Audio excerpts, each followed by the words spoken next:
Paranoia will destroy ya. What's up, you guys? My name's Nicole Pludre. I'm a person in recovery who used to shoot a lot of motherfucking meth. So I know a thing about paranoia and psychosis. Let's get into this comment. It says, wait, my mom is sober from meth and she still has these thoughts. Can you explain why this is? It's so concerning. It really is concerning.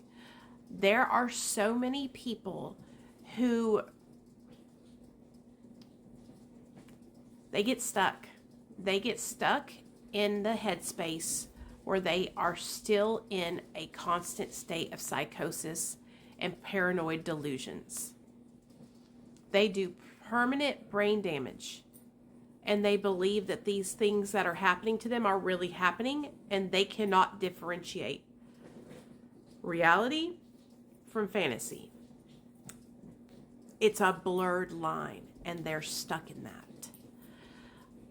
There's people that I am friends with that are in recovery that still struggle with this paranoid delusional thinking. They still think that people are after them in their recovery, in their sobriety. And this is why I brought up this topic the other day and I asked people to chime in, because to me, it is permanent brain damage that has been done to a person's mind. And I have brought up this topic. What makes you so important that the FBI, the CIA, a gang of people would be stalking you, right? And I'm just going to say it like it is, a low-level drug user, okay? It's not like you were like some kingpin dope cook, who was supplying the whole town and people were all in your... Like, I'm talking, these are regular schmegular people who were using drugs.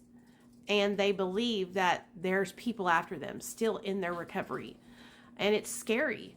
I also believe that some people, and you guys have commented on my videos about this as well, they get sober and then they go so far to the right with religion that they start experiencing religious psychosis.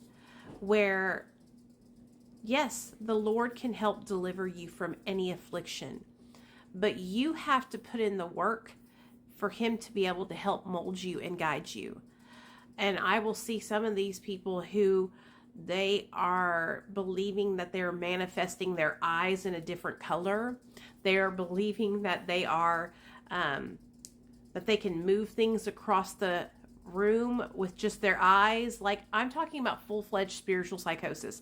I'm talking about believing that the world is after them and their children, and then they go out and they do something really drastic, like take their own life and their children's lives. And that's where it heads. So they start out just, worshiping the Lord and speaking a lot about it, obsessively about it. And then it crosses over into a concerning place. And so I believe it's a mental health issue. I believe it is permanent brain damage done to the person's brain, where they cannot differentiate reality from fiction. And it's so sad because it happens to a lot of people who struggle with stimulant addictions to cocaine, addictions to methamphetamine, addictions to crack, addictions to bath salts, cathinones, Adderall. I have seen people in psychosis from abusing their Adderall. Okay?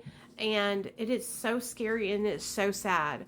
But that is why, I truly believe that it is a mental health situation. And I'm getting a lot of pushback in my comment section. People are telling me that just because they're paranoid doesn't mean it's not real. But you guys, you're under the influence of a stimulant. You have not slept in days. How can you tell me what's real? How can you say what's real when you haven't slept for a week? Baby, if you had asked me when I hadn't slept for a week if something was real, I would have told you that it was real, because I believed at that time with my whole heart and my whole chest that it was real because of the psychosis I was in. And so I think it takes a lot of mental health help and a lot of healing and sober time to finally see that a lot of the things that we believed were really happening were just part of the psychosis. So it's really sad.